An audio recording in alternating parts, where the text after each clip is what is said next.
2019 میں یہ وزیر موصوف نے ٹی وی کے اوپر پریس کانفرنس کی کہ آسن اقبال نے ملتان سکھر موٹر وے کے اوپر 50 ارب روپے کا کمیشن کھا لیا ہے، اور انہوں نے اعلان کیا کہ ہم جی آئی ٹی بنا رہے ہیں، اس کے اندر آئی ایس آئی شامل ہوگی، اس کے اندر آئی بی شامل ہوگی، اس کے اندر تحقیقاتی ایجنسیاں شامل ہوں گی، اور ہم دودھ کا دودھ پانی کا پانی کر کے دکھائیں گے۔ میں منتظر ہوں اس جی آئی ٹی کا۔ آج جولائی 2020 ختم ہو گئی ہے۔ جناب اسپیکر، پاکستان کی ساری انٹیلیجنس ایجنسیز کو اکٹھا کر لیں، آئی ایس آئی کو اکٹھا کر لیں، ایم آئی کو لے آئیں، آئی بی کو لے آئیں، ایف آئی اے کو لے آئیں، اپنی نگرانی میں جی آئی ٹی بنائیں، اور اگر ملتان سکھر موٹر وے کے اوپر میرا یہ وزیر بیٹھا ہے، یہ اللہ کے نام یہاں پر شاہد ہیں، میں کھڑا ہو کر کہتا ہوں کہ اگر آسن اقبال نے ملتان سکھر موٹر وے پر 5 روپے بھی رشوت لی ہے تو اللہ تعالیٰ اس کی نسلوں کو غارت کر دے، اور یہ بھی کھڑا ہو کے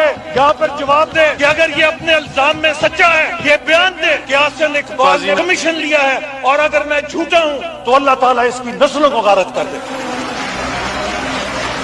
جی مراد سعید صاحب۔